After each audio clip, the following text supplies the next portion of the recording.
Friends, घुटना दर्द आजकल एक बहुत ही आम समस्या हो गई है। आपने सुना होगा जैसे घुटनों में गैप बढ़ गया, घुटनों में या गैप कम हो गया, या घुटने घिस गए, कार्टिलेज में प्रॉब्लम हो गई, लीगामेंट में प्रॉब्लम आ गई, ये सभी। तो ये होती क्यों है? देखिए, इतने साल हम जो भी गरिष्ठ भोजन खाते हैं, जैसा हम खान पान करते हैं, उससे क्या होता है, हमारा वजन बढ़ता है और वजन पे बढ़ने का सीधा असर हमारे घुटनों पे आता है। कार्टिलेज तो हमारी जैसे जैसे उम्र बढ़ती है तो घिसेंगे ही, लेकिन वो कुछ स्पीड से घिसते हैं। ये डिपेंड करता है हमारे खान पान पे।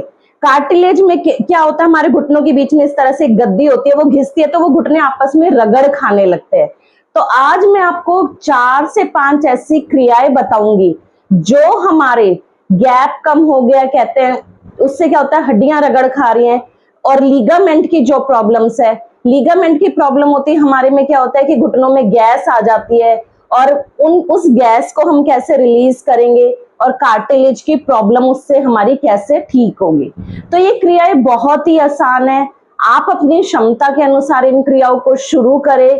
कहीं भी बैठ के आप इन क्रियाओं को शुरू कर सकते हैं और धीरे धीरे अपनी क्षमता के अनुसार इन क्रियाओं को बढ़ाएं। तो इस सबसे पहली क्रिया के लिए हमें इस तरह से एक पतला तकिया चाहिएगा। हम दोनों घुटनों के बीच में इस तरह से तकिए को रखेंगे और पैर को उठाते हुए सीधा पंजों को अपनी ओर खींचेंगे। हाथों को चाहे तो पीछे ऐसे रख सकते हैं, कोशिश करेंगे सीधा होके बैठेंगे। इससे क्या होगा कि आप पूरा घुटना अपने तरफ खींच रहे हैं पंजों को, तो आपकी पूरी थाई बोन पे प्रेशर आएगा और आपकी ये स्ट्रांग होगी और वो आपके घुटने के दर्द को रिकवर करेगी।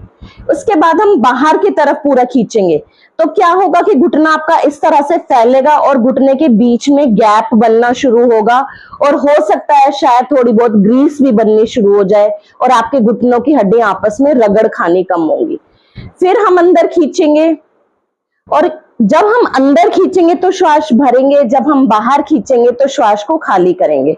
और इस क्रिया को हमें करना कैसे है, जब हम अंदर की तरफ दोनों पैरों को खींचेंगे तो यहाँ 5 की गिनती तक होल्ड करेंगे इस तरह से।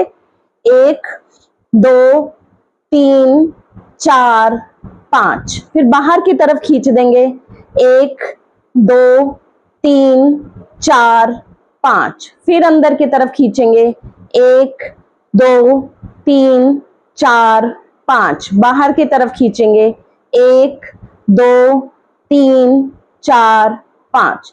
फ्रेंड्स, जब भी हम ये क्रिया करेंगे तो ध्यान कर रखेंगे कि आपका पैर इस तरह से बिल्कुल सीधा हो, पैर नीचे की तरफ इस तरफ से डाउन ना हो, वरना इसका कोई इफेक्ट नहीं आएगा।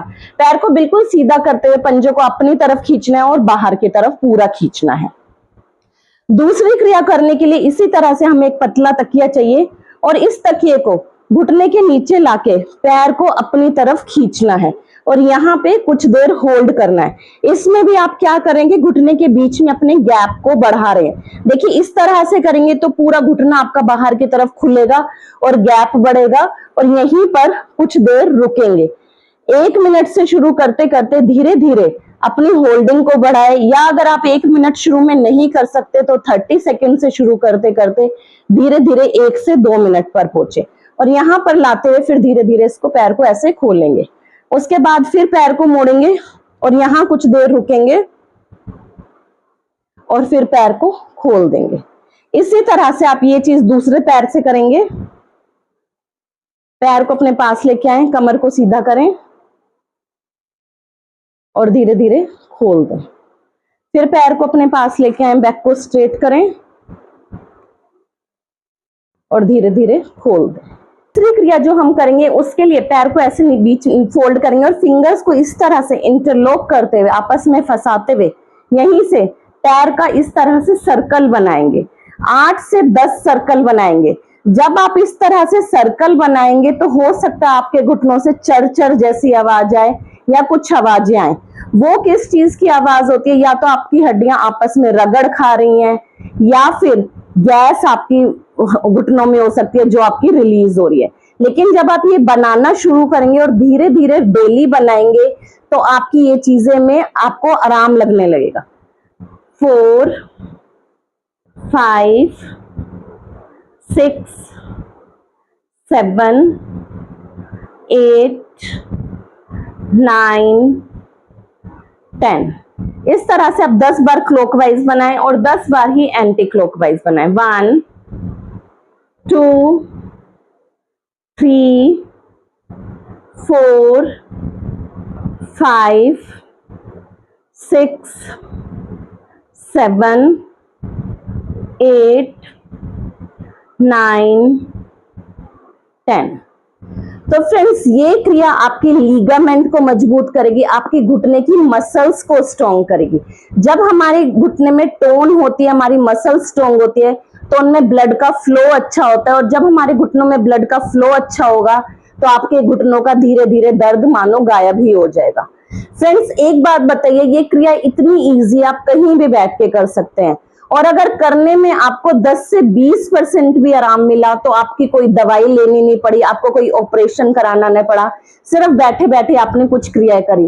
तो करने में फ्रेंड्स कोई बुराई नहीं है, करके देखिए, तभी फील कीजिए कि आपके घुटनों में आपको क्या चेंज लगता है। इसी तरह से आप दूसरे पैर से कर जाएंगे, 10 सर्कल क्लॉकवाइज बनाएंगे और 10 सर्कल एंटी क्लॉकवाइज बनाएंगे। चौथी जो हम क्रिया करेंगे फ्रेंड्स, उसको इसी तरह से पैर को मोड़ेंगे और हाथों को इस तरह से ग्रिप करते हुए घुटनों के नीचे रखेंगे, और यहां से पैर को धीरे धीरे उठाते हुए सीधा खोलने की कोशिश करेंगे। शुरू वाले दिन में आप इस पैर को 4 से 5 बार खोलें और कोशिश करें कि आपका पूरा पैर सीधा खुले। आपका पूरा पैर सीधा खुलेगा तो ही इसका इफेक्ट ज्यादा अच्छा आएगा। और अगर शुरू में सीधा भी नहीं खुल रहा तो ये मत सोचिए कि मैं इस क्रिया को ना करूं, धीरे धीरे वो सीधा खुलना शुरू हो जाएगा। 1 2 3 4 5। यहां पे लाके कुछ देर होल्ड करेंगे। 1 2 3 4 5, धीरे धीरे वापस लाएंगे। तो ये फ्रेंड्स, मैंने आपको सभी क्रियाएं एक पैर से करके दिखाई, इसी तरह से आप दूसरे पैर से करें। फ्रेंड्स, अगली जो हम क्रिया करेंगे वो हम अपने घुटने को स्ट्रेच करेंगे ताकि, और हमारी लीगामेंट भी इससे खींचेंगे, तो हमारी जो भी एक्सेस एयर होगी, जो भी वायु होगी, वो बाहर निकलेगी और ब्लड का फ्लो से अच्छा होगा। इस तरह से आप एक दुपट्टा ले लेंगे और पैर के नीचे लेके आएंगे।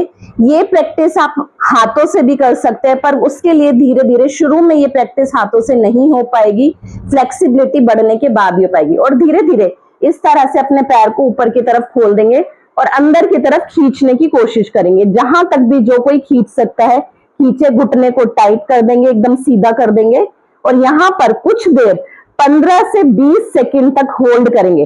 तो आप देखेंगे आपके पीछे पूरी पिंडली पे और पीछे पूरी हैमस्ट्रिंग पे, थाई पे बहुत ही अच्छा प्रेशर आएगा, खिंचाव आएगा, उससे आपकी एयर रिलीज होगी, आपके पेट की, इवन इससे रोग भी दूर होते हैं, आपका पेट भी ठीक रहता है, और इससे ब्लड का फ्लो बहुत ही अच्छा आपके पैरों में होता है। और यही होल्ड करेंगे। 1 2 3 4 5 6 7 8 9 10, धीरे धीरे वापस लाएंगे। तो फ्रेंड्स, ये मैंने आपको 4 से 5 क्रियाएं बताई। आप जो भी क्रिया कर सकते हैं उसे जरूर करें और रेगुलर करें, और धीरे धीरे अपनी रेपिटेशन को बढ़ाएं और होल्डिंग को बढ़ाएं। फ्रेंड्स, मैं ये कहना चाहती हूँ कि जिन भी लोगों को घुटने में दर्द है वो अपने खान पान में भी कुछ बदलाव करें, ज्यादा गरिष्ठ भोजन, तला भुना भोजन ना खाएं ताकि आपका वजन कंट्रोल में रहे, और रोज सुबह 4 से 5 भीगे हुए बादाम और अखरोट जरूर लें। जिन भी लोगों के घुटने में दर्द है वो अखरोट और बादाम का सेवन जरूर करें। भीगे हुए अखरोट और बादाम सुबह खूब चबा चबा कर खाएं जब तक एक वो लिक्विड रस जैसा ना बन जाए, और थोड़े से सफेद तिल, उनको भी भिगोकर छानकर या तो चबा के खाएं या उनको थोड़ा सा उनका दूध बनाकर पिएं। तो ये चीजें भी आपके घुटने दर्द में, आपके शरीर के दर्द में बहुत ही लाभदायक होंगी।